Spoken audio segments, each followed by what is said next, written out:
Señores, hablaremos un ratito acerca de los orígenes históricos de la publicidad, ¿no?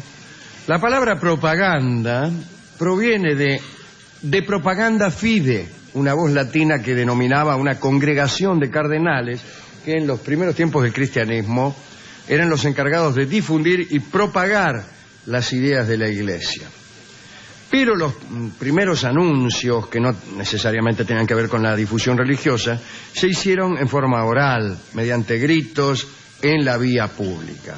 Los vendedores, tal como ocurre hoy, voceaban sus mercancías. Los griegos realizaban la publicidad gritando anuncios de la venta de su ganado e incluso de sus esclavos. Los avisos escritos también aparecieron tempranamente en la historia. Existe uno que tiene 3000 años de antigüedad en Tebas de Egipto, ¿no? Naturalmente. Y pide la devolución de un esclavo. Dice así: por su reintegro a la tienda de Apu, el tejedor, donde se tejen las mejores prendas de acuerdo a vuestros deseos, se dará a cambio una moneda de oro puro. Extraordinario, ¿no? En Roma se pegaban también anuncios que informaban sobre encuentros entre gladiadores, y tanto en Cartago como en Pompeya se encontraban muestras de avisos hechos sobre los muros. Todavía hay en las ruinas de Pompeya. Un anuncio desenterrado en Roma informaba sobre un terreno puesto a la venta, y otro que se encontró en una pared de Pompeya explicaba cómo llegar a una taberna que se encontraba al otro lado de la ciudad, ¿no? En la Edad Media se hacía publicidad por medio de hojas volantes o pegadas. Generalmente consistían en dibujos, puesto que muy poca gente sabía leer. Pero bueno, los dibujos tenían que tener algo. Imagínense que nosotros tuviéramos que dibujar que mañana vamos a estar en Parque Patricio. ¿Cómo lo dibujan? Y por un avión haciéndose bolsa. Sí. Bueno, generalmente consistían en dibujos, ya se lo dije, pero también hice el correspondiente despacho en disidencia. Lo que no dije es que los pregoneros se ubicaban en las puertas mismas de las tiendas. No es que vendían, había vendedores ambulantes, pero también el dueño de la fiambrería, ponele, salía a la puerta y gritaba: véngame, ahí está Shakespeare en Cuentos del Invierno, que le hace decir a Autolycus, uno de los personajes, el personaje que vivía en la Sicilia medieval: vengan, cómprenme, vengan y compren, muchachos, o de lo contrario vuestras muchachas llorarán. Algo así como llore, chicos, llore. Acá en el centro también hay de claro, eso. Sí. En el año 1622 apareció el primer periódico, The Weekly News, y era inglés. Parece que el primer aviso publicitario que apareció allí no tenía que ver con ninguna venta, sino para reclamar la devolución de un caballo robado al rey Jacobo I. Pero era un aviso. En 1630 un médico de París abrió una tienda donde se podían colocar avisos. Y 2 décadas más tarde ya existían un montón de oficinas por el estilo. Y ese fue el principio de la centralización de la publicidad. La diferencia con las agencias modernas era que esas tiendas no escribían los avisos ni los colocaban en los medios periodísticos. Había que ir a leerlos allí, y la gente los llevaba allí ya preparados y los ponía. Era un lugar, una convención que se había establecido, conforme a la cual la gente iba a enterarse de los precios de productos y servicios y además a ofrecer los suyos. El año 1665 fue determinante, dice aquí el que hizo este informe. La peste hizo que surgieran un montón de propagandas de medicinas: píldoras antipestilentes, licor incomparable contra la peste, la única agua verdadera contra la plaga y licores contra la corrupción del aire. Y a partir de entonces los avisos en los periódicos empezaron a tener mucho auge.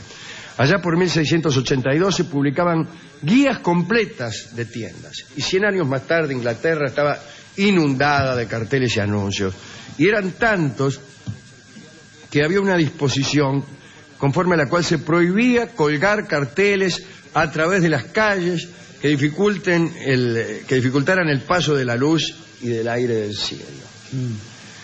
En los Estados Unidos el padre de la publicidad fue nada menos que Benjamin Franklin, que creó la Gaceta de Pensilvania, que incluía avisos de jabones, de libros, y muy pronto ese diario fue el más importante de todas las colonias. Y en él el propio Franklin publicó un anuncio para difundir su nuevo invento, el horno. El horno. Un horno. Un horno que él habría inventado, pero hornos hay de mucho, le digo. Claro, pero sería antes de Franklin. El horno Franklin. Sí, yo sabía, pero me lo olvidé. Y advertía a Franklin a la gente que sus dientes y mandíbulas se caerían, su piel se ajaría y sus ojos palidecerían si continuaban utilizando las cocinas antiguas. Generalmente se cita este anuncio como el primero en utilizar la técnica actual de advertir a la gente contra los daños que acarrea el uso de marcas de inferior calidad. Fíjese, el primero fue Franklin. A principios de 1800 los espacios publicitarios ya ocupaban páginas enteras, incluían ilustraciones, aparecieron también los recursos como los llamados hombres cartel, hombres sándwich. Hemos contado alguna vez los anuncios de los políticos franceses de mediados de ese siglo. Tenemos algunos ejemplos, ya que estamos en épocas de campaña política en nuestro país. Y es este es en las elecciones de los comicios del 48 en París. Jean-Théodore Juillet se promovía así: hijo de un pintor de brocha gorda del emperador difunto, me presento hoy con una superioridad viril más fuerte que nunca. Votadme, sabed que de mi ardor saldrá siempre el mismo grito: ¡viva la República! Mire usted. Este es muy bueno. ¿Cómo llegaba a la conclusión republicana después de eso? No sé. Igual se llega siempre. ¿Qué más da? Extraña que me pregunte usted eso. El propio Luis Napoleón, que fue el ganador de aquellas elecciones, escribía en sus carteles. Está bueno este. Aceptaré, lo voy a decir de nuevo, aceptaré con toda humildad y con una extrema desconfianza de mí mismo el difícil y soberano mandato que tengáis a bien honrarme.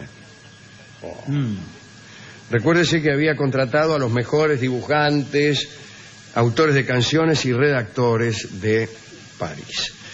En 1882 apareció el primer cartel luminoso. Fue construido en Londres y pronto fue trasladado a New York.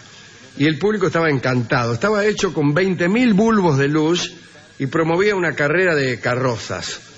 El cartel duraba con mucha suerte hasta la medianoche, porque la mayoría de las lámparas se quemaban enseguida. Al mismo tiempo, en Londres, los anuncios de píldoras se proyectaban desde la columna del almirante Nelson por medio de una especie de linterna mágica contra las paredes de los edificios.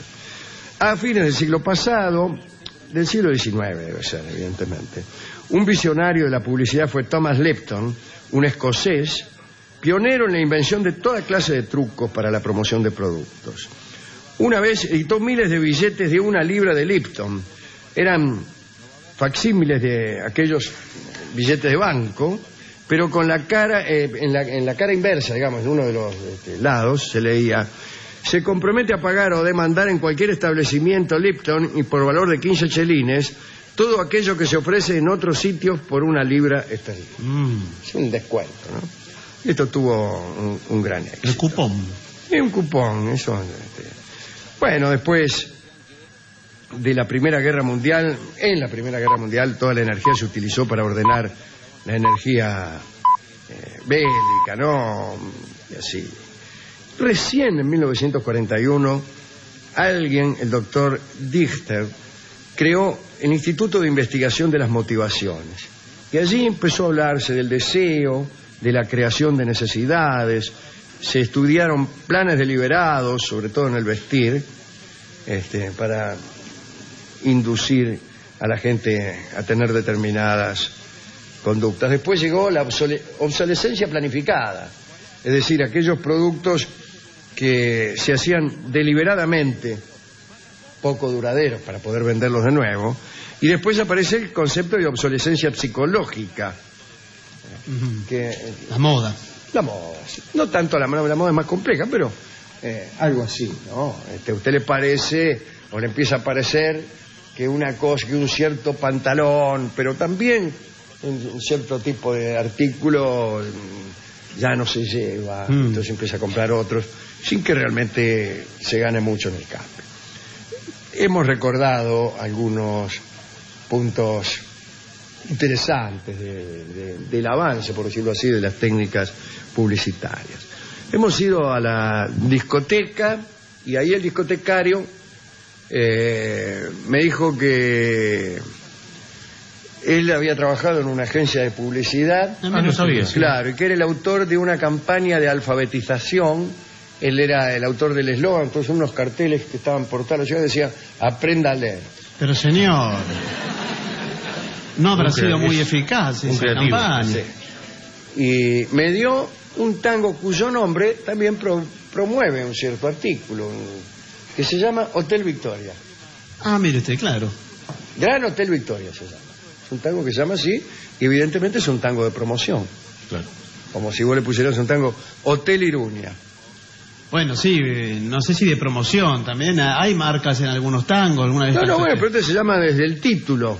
Mirá si usted pones a un tango leche de magnesia Philips. Pues, este le puso Hotel Victoria. Y vamos a oírlo en la versión de Horacio Salgán y Ubaldo de Lío. Adelante.